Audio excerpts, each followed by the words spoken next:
The next part of the journey is through some of Norway's finest scenery.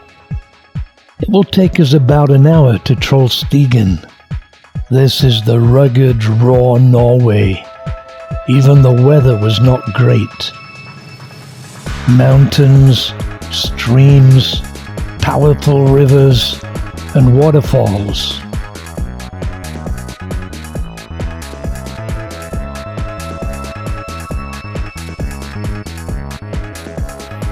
Just when I thought I'd seen it all, I hadn't. I should have packed my kayak. Wow. The road rolls alongside the river.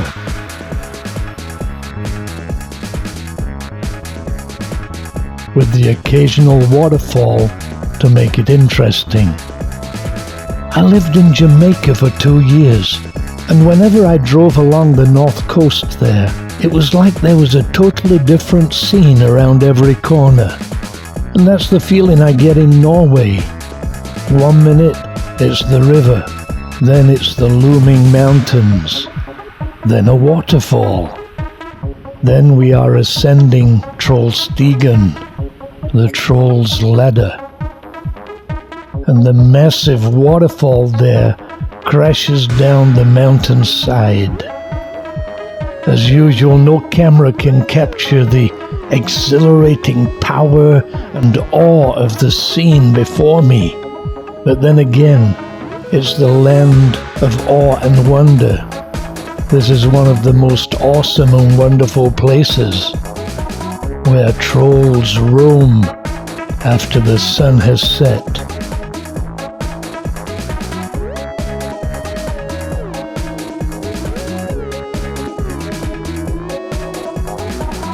Exciting just to be here. Since this visit, I've seen it in the sunshine, and I've seen it in the mist. Every time it surprises me, even when there's neither sun nor mist. There are excellent viewing balconies overlooking the bends and the Stigfossen waterfall, which spectacularly falls 320 meters. That's over 1,000 feet. The authorities have done a great job of making it accessible to visitors. And since this video was shot in 2008, it's even more visitor-friendly. Naturally, to do that, sacrifices need to be made. But now it's accessible to far more people. It can't be far from the Hall of the Mountain King, where sits a great crowd of trolls, gnomes, and goblins. When I look at the juxtapositioning of the mountain and waterfall, and the valley and meadow, I have to say when God made this scene, He was having a good day.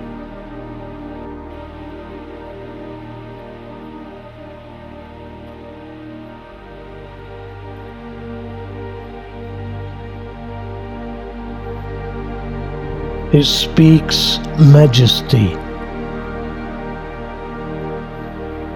It exudes power. And on we go. Gunnar not just showing me around his amazing nation, but enjoying it with me. As usual, he knows exactly when the ferry from Linge to Eidsdal leaves, and we're right on time. This time we need 1 hour and 42 minutes, but that includes the ferry. I was fascinated by the grass-roofed houses. This one went a step further and had a Christmas tree on it. Its location right next to the stream, and what a stream! Good thing there's a bridge.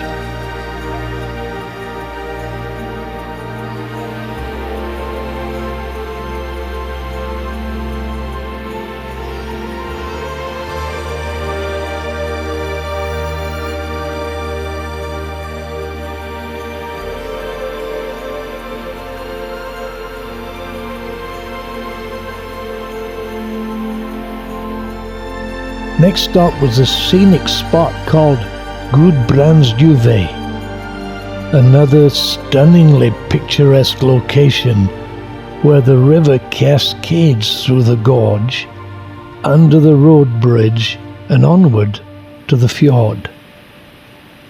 The legend tells us that a young man named Gudbrand and his bride jumped across the gorge here while eloping. The color of the water clearly shows its glacial origins.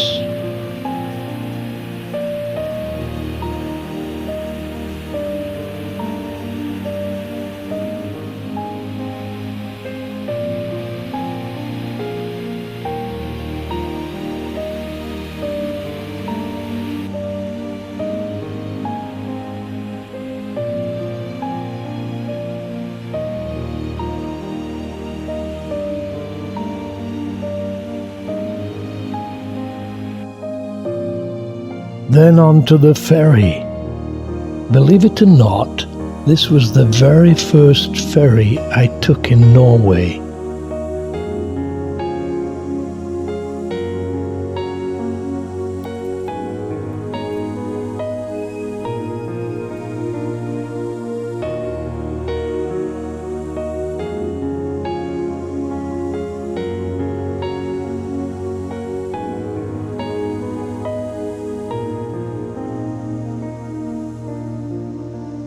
And an unforgettable trip it was, though short.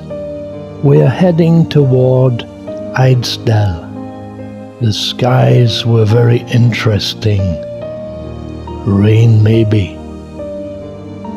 This is my first glimpse of what is the most famous of all the fjords, Geiranger.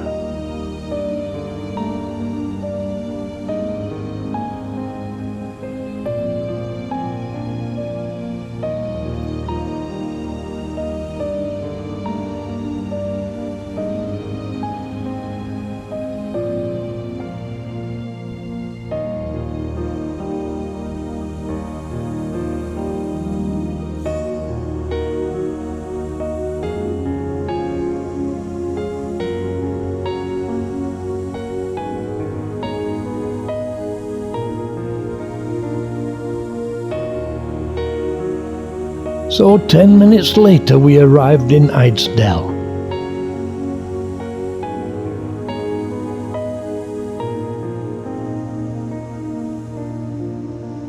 But as we went over the mountain, we encountered the rain clouds that we'd seen from the ferry.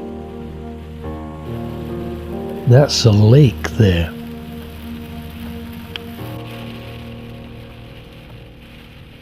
The good news that as we emerged on the other side of the mountain, it had stopped raining, and the famed Geiranger fjord was before us.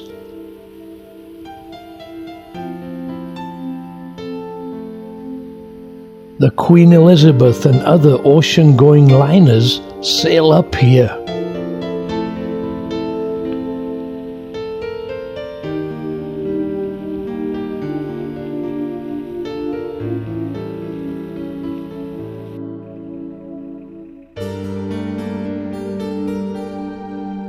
Then down to catch the ferry.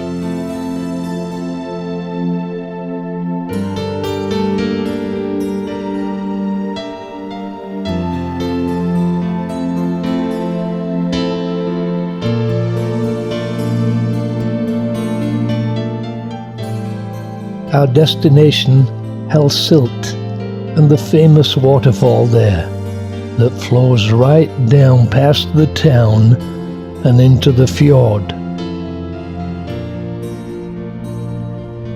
Even on this dull and rainy day, the fjord looks great.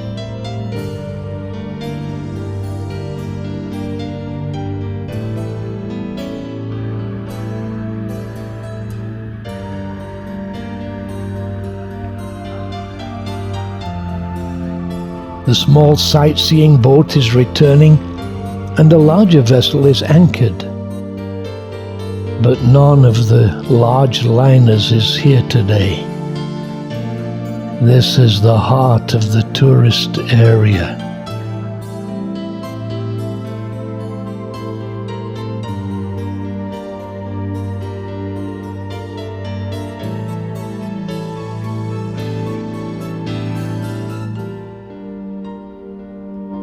Spectacular waterfalls abound.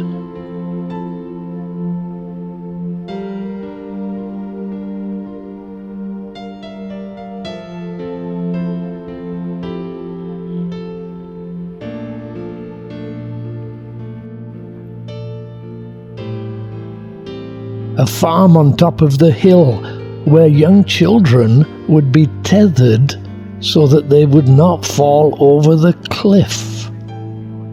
And it's right next to the famous Seven Sisters waterfall, and opposite the waterfall that's called the suitor, who was spurned and hit the bottle that is clearly seen in the waterfall.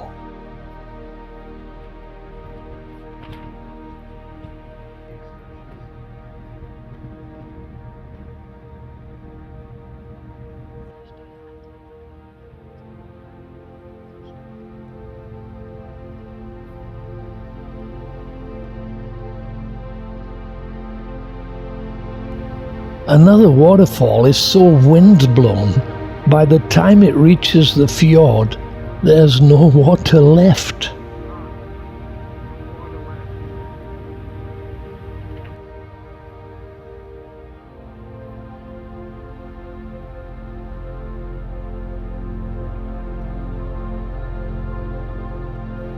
Whenever I cross Geiranger, I'm amazed it is the sea and not a lake.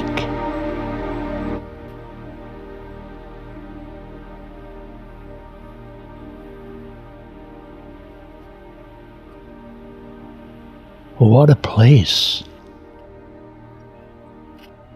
Gunnar even found somebody he knows.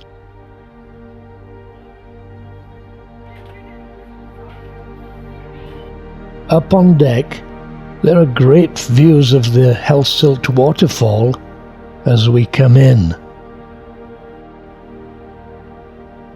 I remember asking Gunnar, "Is that a waterfall right in the center of the town?" To which he replied, "Wait till you see it close up."